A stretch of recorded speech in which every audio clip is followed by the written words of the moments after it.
Assalamualaikum warahmatullahi wabarakatuh. Welcome back to XKZ Education. Di video kali ini kembali saya ingin berbagi latihan soal untuk tes P3K kompetensi wawancara. Tapi sebelumnya saya juga akan berbagi tips nih supaya mempermudah bagaimana cara kita menghadapi tes wawancara ini. Oke, sebelum kita mulai, semoga rekan-rekan semuanya yang hendak berjuang di tahun 2024 ini dimudahkan, dilancarkan, dan lulus menjadi ASN P3K.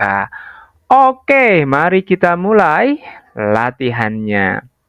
Nah, ini adalah tips ya bagaimana cara kita hadapi soal wawancara.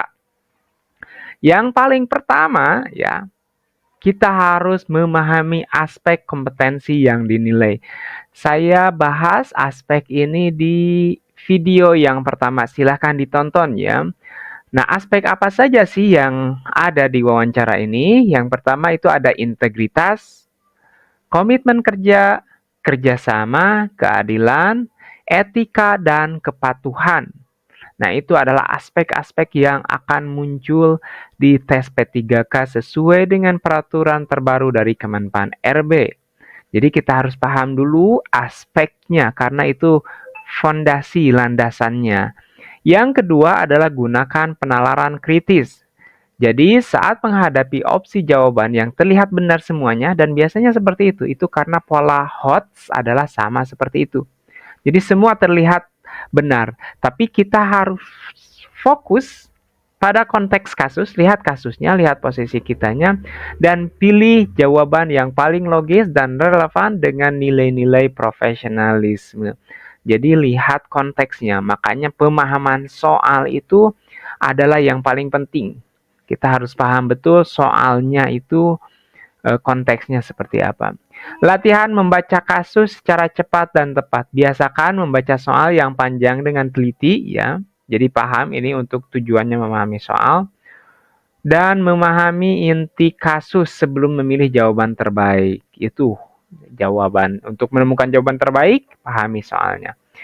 Keempat, berpikir dari perspektif organisasi dan etika. Nah, ini penting, organisasi dan etika. Dalam soal HOTS, prioritaskan jawaban yang mencerminkan kepentingan organisasi, keadilan, dan kepatuhan terhadap aturan yang berlaku. Ingat tuh, kepentingan organisasi, keadilan, dan kepatuhan terhadap aturan yang berlaku. Jadi pola mindset kita itu di sana.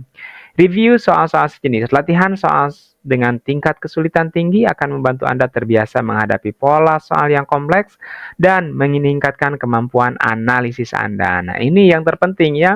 Kita tahu teorinya, tapi tanpa berlatih pun tidak bermanfaat juga ya. Jadi kita harus banyak berlatih sehingga menajamkan kemampuan analisis kita. Makanya di sini saya sajikan soal secara terus-menerus untuk melatih analisis kita.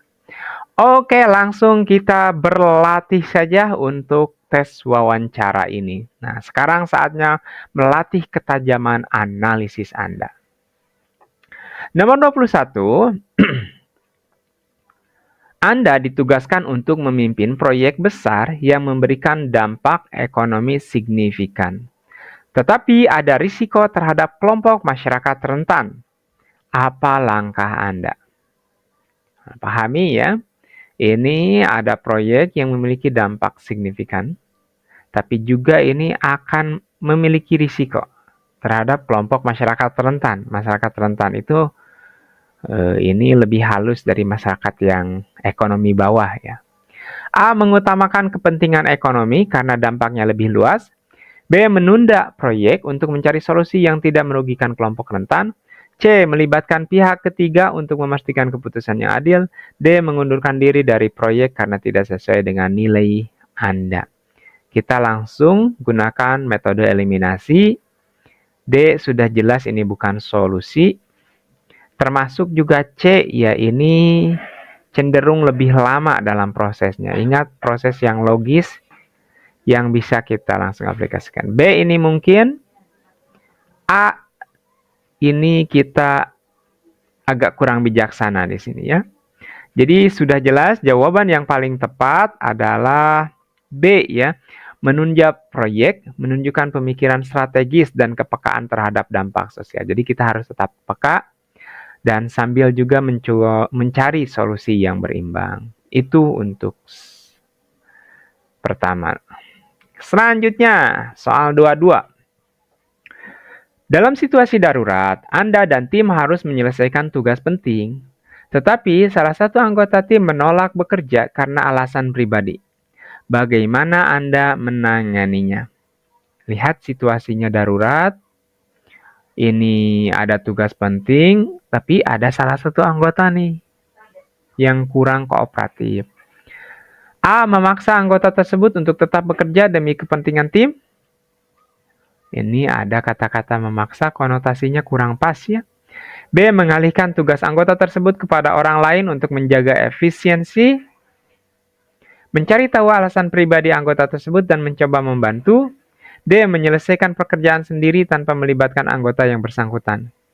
Nah, D juga ini kurang tepat karena ini bukan solusi ya. Ini kita dalam tim, bekerja dengan tim. Oke, silahkan pilih jawaban yang tepat, teman-teman, kira-kira mana? Oke, jawaban yang paling tepat dalam situasi ini adalah C ya.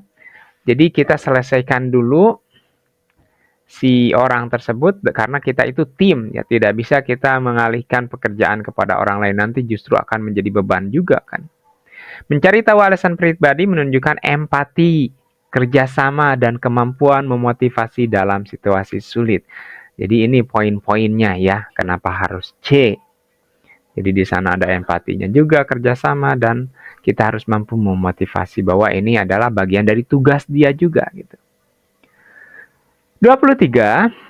Atasan meminta Anda untuk menyetujui keputusan yang berpotensi melanggar peraturan agar target tercapai. Apa yang akan Anda lakukan? Ya, lihat di sini situasinya ya. Oke, opsi jawabannya A. Menolak permintaan atasan dan melaporkan situasi kepada pihak yang berwenang. B. Menyetujui keputusan tersebut demi menjaga hubungan baik dengan atasan. C. Memberikan saran alternatif yang tetap mematuhi aturan. D. Mengikuti permintaan atasan untuk sementara waktu agar tidak menimbulkan konflik. Ini nampaknya jelas ya. Kalau ini terlalu jauh, ini langkahnya kurang ya. Kurang solutif lah. Ini juga berarti kita tidak patuh aturan ini. Antara C dan D, saya kira ini jelas ya. Jawabannya yang paling tepat adalah C ya. Jadi ini langkah yang paling baik. Memberikan saran alternatif, menunjukkan keberanian, mempertahankan integritas, sekaligus mencari solusi konstruktif. Itu idealnya seperti itu kalau kita dihadapkan dengan situasi yang sama. 24. Anda menemukan rekan kerja menggunakan fasilitas kantor untuk kepentingan pribadi. Nah, ini sering terjadi nih. Tetapi hal ini sudah dianggap biasa di tempat kerja. Apa langkah Anda? A. Mengabaikan. Nah, ini sudah jelas kurang bagus ya kalau ada kata-kata ini. Kita eliminasi. B. Melaporkan situasi ini kepada pihak yang berwenang di perusahaan. C. Memberikan saran kepada rekan tersebut untuk berhenti melakukannya. D. Membahas masalah ini dengan tim untuk membangun kesadaran bersama. Ini B, C, dan D ini bagus jawabannya. Lihat konteksnya di sini sudah dianggap biasa di tempat kerja nih. Jadi ini di sini sudah menjadi budaya nampaknya. Nah, langkah yang paling tepat kira-kira mana? Adalah D ya, membahas masalah secara tim, menunjukkan kemampuan mempengaruhi orang lain secara positif tanpa konfrontasi langsung. Jadi karena ini sudah budaya, berarti di sana itu orang-orangnya udah seperti itu. Nah, kita diskusikan langkah lebih baiknya, itu langkah awalnya. Nah, langkah selanjutnya barangkali bisa yaitu berbicara kepada atasan yang lebih tinggi. Misalkan kalau di sekolah ke kepala sekolah atau ke manajer atau ke yang lain seperti itu. Oke, lanjut nomor 25. Anda dihadapkan pada dua tugas mendesak. Menyelesaikan laporan penting untuk manajemen atau membantu rekan kerja yang mengalami kesulitan. Apa yang Anda lakukan? Oke, ini berat sekali nih. Jadi menyelesaikan laporan penting untuk manajemen atau membantu rekan kerja yang mengalami kesulitan. A. Menyelesaikan laporan karena merupakan tugas utama Anda. B. Membantu rekan kerja terlebih dahulu karena kerja tim lebih penting. C. Membagi waktu untuk menangani kedua tugas secara bersamaan. D. Meminta saran dari atasan untuk menentukan prioritas. Oke, ini berat ya. Tapi kalau D saya yakin kurang tepat. Dalam situasi ini lebih ke kita yang harus mampu memanage diri kita sendiri supaya dua-duanya bisa terselesaikan ya. Oke, mana kira-kira yang paling tepat teman-teman?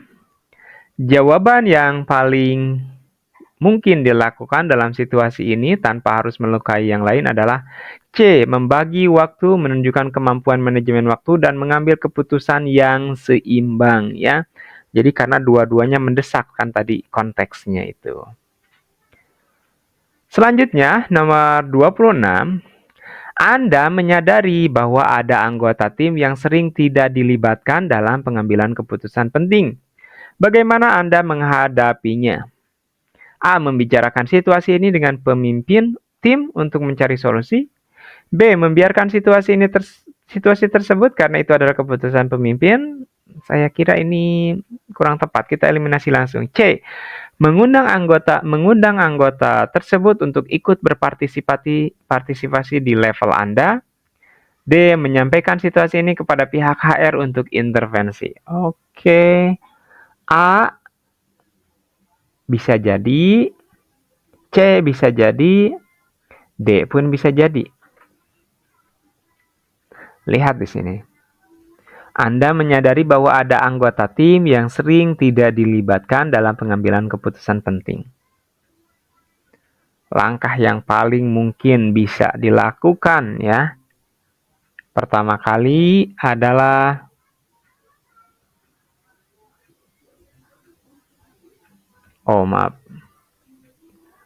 A ya, membicarakan dengan pemimpin tim menunjukkan keberanian mengambil inisiatif tanpa melewati wewenang. Nah, tadi kan ada jawaban yang D ya. Misalkan mengundang anggota tersebut untuk berpartisipasi di level Anda.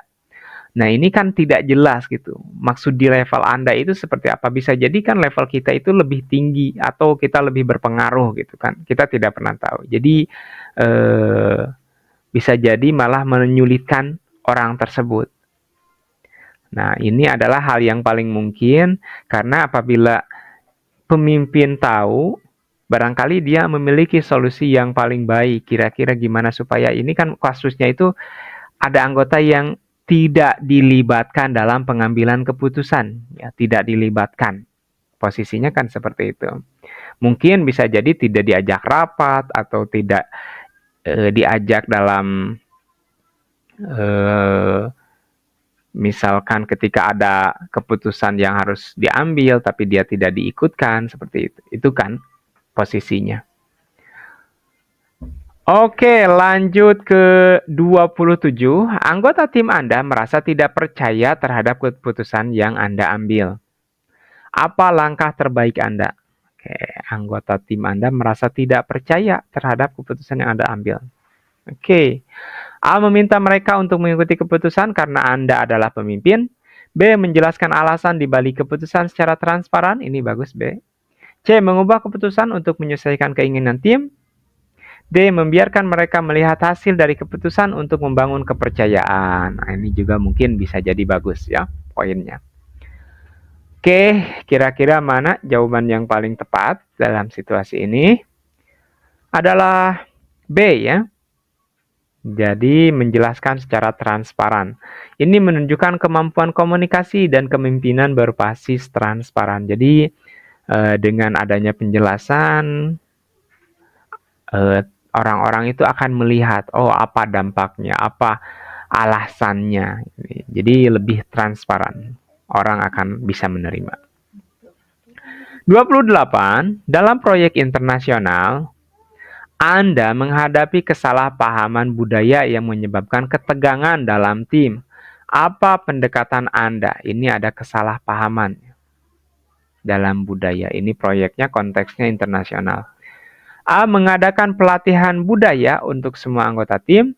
B. Membiarkan tim menyelesaikan kesalahpahaman tersebut secara alami. C. Menyesuaikan pendekatan Anda dengan budaya mayoritas dalam tim. D. Melibatkan mediator yang ahli dalam budaya untuk memfasilitasi diskusi. Oke, ini lumayan rumit ya.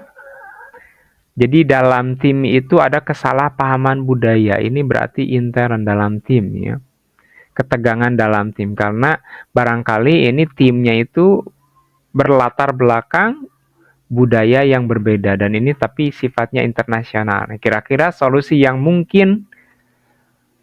paling mungkin bisa dilakukan adalah A ya. Jadi kita harus saling memahami dulu dengan cara pelatihan. Pemahaman lintas budaya secara menyeluruh dan mencegah konflik di masa depan. Jadi kita harus saling memahami dulu, khususnya dalam bidang budayanya. 29. Anda memiliki ide baru untuk meningkatkan efisiensi, tetapi ide tersebut memerlukan perubahan besar dalam proses kerja. Bagaimana Anda memperkenalkannya? Ini sulit. Kadang kita lebih baik memilih tidak memberikan ide tersebut ya. Daripada ini karena ada perubahan besar. Tapi kita harus tetap mencoba. Karena ini meningkatkan efisiensi. Langkah yang tepat dalam situasi ini, A. Menerapkan ide secara langsung untuk menunjukkan efektivitas. B. Membahas ide tersebut dengan tim untuk mendapatkan masukan. C. Mencari persetujuan dari manajemen sebelum melibatkan tim. D. Menguji cobakan ide secara terbatas untuk menunjukkan hasil nyata. Oke, kira-kira gimana nih? Idenya bagus, tapi harus ada perubahan besar. Oke, jawaban yang tepat dalam situasi ini adalah D ya.